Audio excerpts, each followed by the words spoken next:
আসসালামু আলাইকুম, সবাইকে স্বাগতম নতুন একটা ভিডিওতে। আপনারা দেখছেন কৃষি রিলেটেড চ্যানেল কৃষি বাংলাদেশ। আমি তারিকুল ইসলাম আছি সম্পূর্ণ ভিডিও জুড়ে আপনাদের সাথে। আজকে ভিডিওতে খুব গুরুত্বপূর্ণ একটা বিষয় নিয়ে তুলে ধরার চেষ্টা করব। তো আশা করি ভিডিওটা ভালো লাগবে। ভিডিওটা ভালো লাগলে লাইক কমেন্ট শেয়ার করতে ভুলবেন না। যারা আমার চ্যানেল নতুন আছেন তারা অবশ্যই চ্যানেলটা সাবস্ক্রাইব করে দেবেন। যারা ফেসবুক থেকে দেখতেছেন তারা অবশ্যই পেজটা ফলো দিয়ে রাখবেন, কারণ আপনাদের জন্যই আমরা ভিডিওগুলো বানাই। তো এটা দিয়ে কিন্তু আমাদের সংসার চলে না, নিজের খুশি থেকে এবং আমার মতো নতুন যারা উদ্যোক্তা আছে, তো উদ্যোক্তাদের একটু সতর্ক করার জন্য মূলত ভিডিওগুলো বানানো হয়। তো আপনারা ভিডিওগুলো যখন দেখেন একটু ফলো দিয়ে দিবেন। একটা ফলো দিলে তো আপনাদের টাকা পয়সা লাগবে না, বাট আপনার একটা ফলোতে আমার নতুন নতুন ভিডিও বানাইতে আরও উৎসাহিত করবে। তো কথা না বেরিয়ে চলে যায় ভিডিওতে। অনেকেই একসাথে যখন পাখি পালন করে, নতুন অবস্থায় পাখি পালন করে, তাদের একটা সমস্যা হয়, সেটা হচ্ছে যে পাখি ছোট বড় হয়ে যায়। অনেক পাখি ছোট বড় হয়ে যায়, যেমন ধরেন আমার এখানেই আছে এই সমস্যাটা। আমি এবার রিসেন্টলি 2 দিন হয় সমস্যার সমাধান করলাম, যার কারণে আশা করি সামনে থেকে আর ছোট বড় হবে না। যেমন ধরেন আমার এখানে এই যে একটা পাখি দেখেন কত বড়, সাথের পাখিটা কি ছোট। তো এরকম হওয়ার পিছনে কারণ হইতেছে আপনার যখন আমরা খাবার দেই। ধরেন সারাদিনে আমার পাখি, এই পাখি বর্তমান যে পাখিটা দেখাইতেছি, এই পাখি সারাদিনে খাবার খায় হচ্ছে 150 কেজি, 3 বস্তা খাবার খায়। তো এখন আমি 3 বস্তা খাবার ওরে যদি সারাদিনে 20 কেজি 10 কেজি করে একটু পর পর দেই, তাইলে কিন্তু হবে না। 3 বস্তা খাবার খায় আপনারা এইভাবে হিসাব করবেন। মুরগির ক্ষেত্রে হোক, কোয়েলের ক্ষেত্রে হোক, হাঁসের ক্ষেত্রে হোক, সবার ক্ষেত্রে কিন্তু এই সমস্যা ছোট বড় হয় কেন? এই সমস্যাটা হচ্ছে খাবারের কারণে।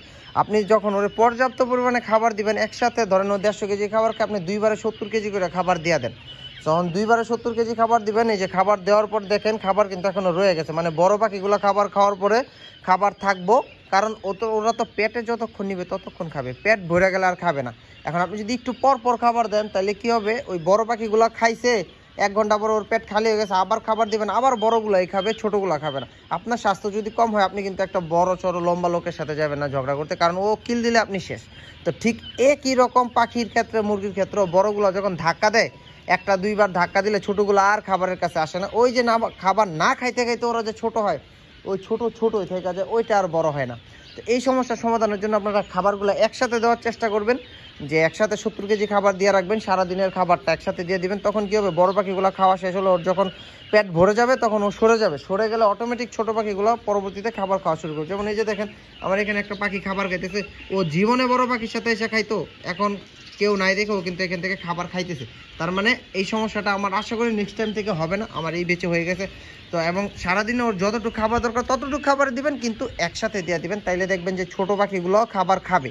না হলে দেখা গেছে শুধু বড়টাই খাবে, বড়টা খাবে আর বড় হবে, ছোটোটা না খেতে খেতে আরও ছোটো হবে, এক পর্যায়ে মরে যাবে, অক্কা পাবে, শেষ, লাইফ জিঙ্গালালা হয়ে যাবে। তো এই সমস্যাটা সমাধানের জন্য আপনারা এইভাবে পদ্ধতি অ্যাপ্লাই করতে পারেন। আশা করি ইনশাল্লাহ পরবর্তী টাইমে আপনাদের আর এই সমস্যাটা হবে না, যদি এই পদ্ধতিটা অবলম্বন করে থাকেন। ভিডিওটা ভালো লাগলে লাইক কমেন্ট শেয়ার করবেন। আবারও বলতেছি, যারা ফেসবুক থেকে আসেন অবশ্যই পেজটা ফলো দিয়ে রাখবেন। এবং ইসলাম এগ্রোতে যাদের কোয়েল পাখি প্রয়োজন হয়, যে কোনো বয়সের কোয়েল পাখি, ইনশাল্লাহ যোগাযোগ করতে পারেন, চলে আসবেন আমাদের এখানে। আমাদের ঠিকানা নরসিংদী সদরে। ভালো থাকবেন, ভিডিওটা ভালো লাগলে লাইক কমেন্ট শেয়ার করবেন। আল্লাহ হাফেজ।